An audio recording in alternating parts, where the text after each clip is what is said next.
Bonjour à tous, aujourd'hui pour cette vidéo nous allons traiter de la thématique du désherbage mécanique avec un outil qui est relativement nouveau dans le panel des outils de désherbage mécanique, c'est la rotoétrie.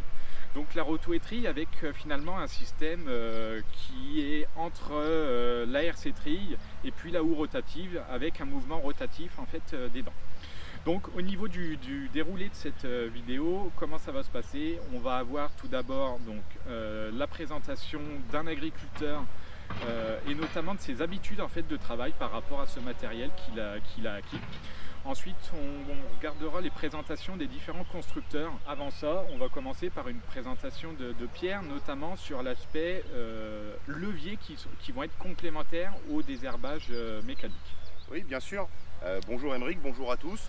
Donc comme Émeric le disait, la gestion sans herbicide des adventices passe notamment par le désherbage mécanique, mais pas que. On va employer déjà différents leviers agronomiques qui sont généralement d'ailleurs les plus efficaces, qui sont très utilisés également en agriculture biologique. Le premier levier, c'est de retarder les dates de semis. On va être sur des semis qui vont être plutôt retardés sur fin octobre, voire la première quinzaine de novembre en céréales d'hiver. Ensuite, la rotation, des rotations les plus longues, les plus diversifiées possibles, avec une alternance des dates de semis. L'alternance des cultures d'automne et des cultures de printemps sont également prépondérantes pour la gestion des adventices sans herbicide ou en alternatif. La couverture du sol, donc l'intérêt d'avoir des variétés de céréales qui soient très couvrantes, qui permettent d'explorer au maximum la surface du sol et de limiter la lumière, donc de limiter la concurrence, est également un atout, tout comme l'association des cultures, à savoir notamment des associations type triticale pois ou métail, qui permettent là aussi une bonne couverture du sol. Enfin, on va avoir tendance à semer de façon un peu plus dense, donc on va généralement avoir des semis qui sont en céréales, en blé, débutés de l'ordre de 350 grammes au mètre carré jusqu'à 400 grammes au mètre carré, qui permettent également une bonne couverture du sol. Damien Robert à Pinicourt, agriculteur sur deux sites, un site en terre de Champagne, en terre de craie, et un site en terre de limon argileux. J'ai acheté il y a 3 ans une rotoétrie dans le but de changer un peu mes méthodes de désherbage. Cette rotoétrie me plaisait parce qu'elle était elle me semblait assez polyvalente dans les utilisations. Je l'ai achetée dans le cadre d'un PCAE. Et puis j'en ai fait diverses utilisations qui étaient différentes de ce qui était prévu au début.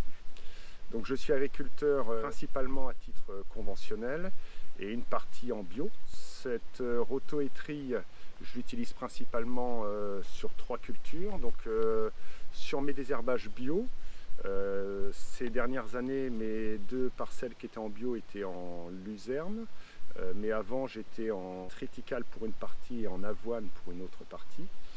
Et puis donc je l'utilise aussi en conventionnel, en désherbage orge de printemps principalement, et puis betterave sucrière en fonction de comment je peux intervenir. Sur le point de vue plutôt technique, la rotoétrie me sert quand même à désherber au printemps mes luzernes et à aérer les sols. Sur la partie orge, je m'en sers en désherbage donc de printemps. Il faut vraiment que les sols soient quand même relativement plats, parce que du fait, moi je l'ai pris en grande largeur, c'est-à-dire en 12 mètres, du fait de la largeur, si on a une butte qui est un peu au-dessus du niveau de la terre, c'est vrai qu'on a tendance quand même à détruire une partie de l'orge. La partie betterave se fait généralement au stade 6-8 feuilles, et donc on désherbe en plein, donc ça c'est vraiment un avantage. On ne va pas très vite, autour de 4-5 km/h.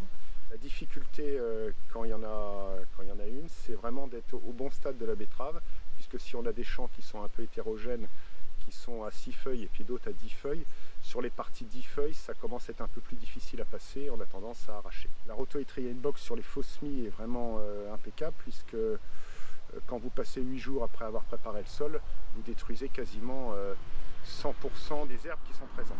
Une autre utilisation qui est un peu différente, c'est-à-dire dans nos automnes qu'on a eu très humides ces dernières années, avant les semis de blé, quand mes préparations étaient faites, j'arrivais à passer un coup de rotoétrie pour ouvrir le sol, le faire sécher et juste affiner un peu, ce qui me permettait de semer derrière sans trop de soucis.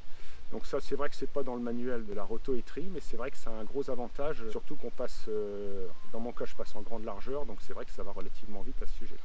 Si on résume un peu la rotoétrie, entre les avantages et les inconvénients, l'avantage principal est quand même que c'est une grande polyvalence, qu'elle permet de désherber très très bien toute la partie dicotylédone. Ça, c'est vrai que toute la partie dicote, vraiment il y a un résultat qui est parfait.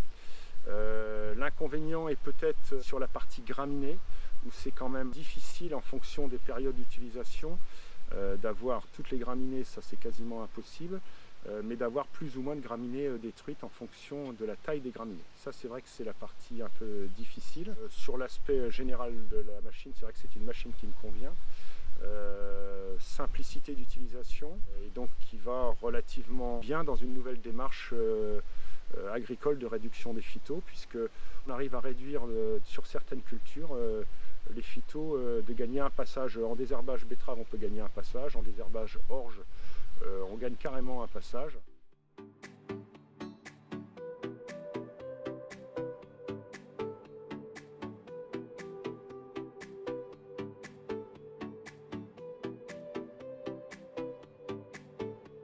Bonjour, je me présente Éric Leroy, je suis commercial de la société APV, la partie Île-de-France, Hauts-de-France, Seine-Maritime, le 27 l'Eure-et-Loire et le 45. Aujourd'hui, on va vous présenter la herse-étrie rotative de chez APV de 6 mètres, la RH600. Donc vous avez une poutre avec une forme bien spécifique de ta façon à recevoir les éléments des soleils. Vous avez 2 bras qui est rattaché sur cette poutre là. Vous avez 40 soleils sur la partie 6 mètres d'un diamètre 500 mm. Vous avez 30 fils de 6 mm au niveau de on va dire du travail. L'autre particularité de cette machine là, vous avez la possibilité d'avoir du lestage par intermédiaire de ce ressort là, et ensuite l'autre particularité, on est les seuls sur le marché, c'est la possibilité de régler l'angle des soleils, donc de 0 à 30 degrés, tout simplement par l'intermédiaire de cette position de 0 et de 55 pour aller jusqu'à 30 degrés. Donc cette particularité, c'est soit d'avoir un désherbage ou un écroutement sur toute la largeur, ou soit sur du betterave, de travailler entre 2 plantes. Au niveau de l'entretien de la RH600, aucun graisseur qui est sur cette machine là, ça évite de perdre du temps et on va dire des graisseurs inutilement.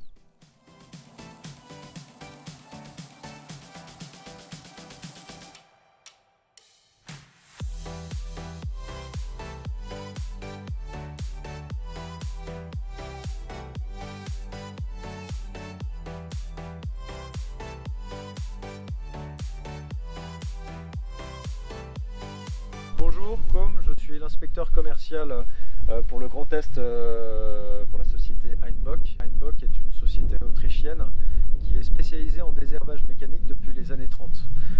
Sur une gamme de produits qui intervient tout au long de la phase de développement des cultures, et notamment tout ce qui est herse-étrie, rotoétrie ou rotative et bineuse. Aujourd'hui, l'objectif est de vous présenter donc la rotoétrie Aerostar Rotation, qui est une machine donc comme vous pouvez le voir ici, de 12 mètres, qui va intervenir sur une plage d'intervention très large, notamment un nœud pour des céréales, 6-7 feuilles pour du maïs. L'avantage de cette machine, c'est qu'elle va pouvoir travailler sur des adventices beaucoup plus développés que des adventices pour une herse-étrie par exemple, et surtout on va pouvoir intervenir sur des parcelles avec beaucoup de débris. Ça correspond très bien à tout ce qui est semi-direct, TCS et autres, contrairement à une herse-étrie qui va avoir tendance à peigner le sol et ramener beaucoup de matière sous les compartiments. Donc dans sa composition, c'est une machine donc avec un châssis dont on règle l'appui avec 4 roues de terrage. Ensuite, sur ce châssis sont positionnés des compartiments d'1,50 m.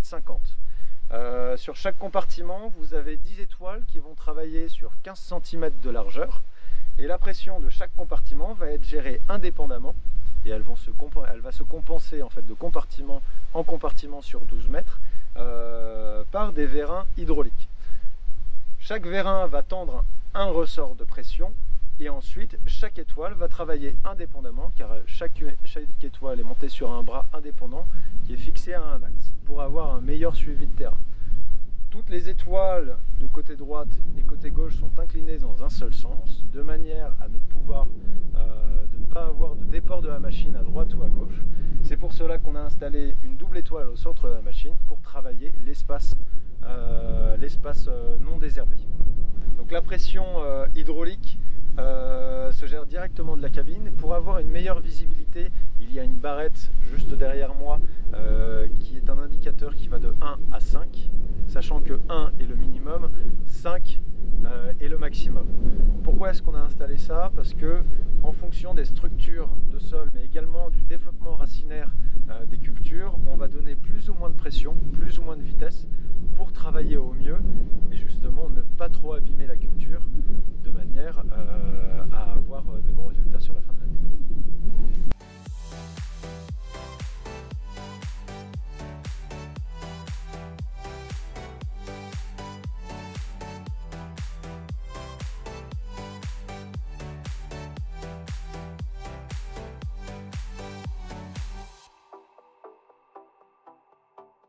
Alors vous l'avez vu avec la présentation de ces différents outils, chacun a des spécificités qui vont influer sur l'efficacité.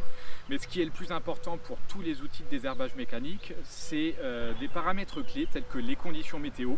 Alors là par exemple on est dans une journée idéale puisque on a, comme vous pouvez le voir, un grand soleil. Il y a d'autres conditions aussi qui vont venir affecter l'efficacité du désherbage mécanique. C'est le stade des cultures, c'est le stade des adventices, avec l'intérêt c'est d'intervenir toujours le plus tôt possible pour garder une efficacité optimale. Donc tous ces paramètres-là, ils sont importants à prendre en compte et vos conseillers au niveau de la Chambre d'agriculture sont bien sûr là pour vous répondre. Merci et à bientôt pour de nouvelles vidéos.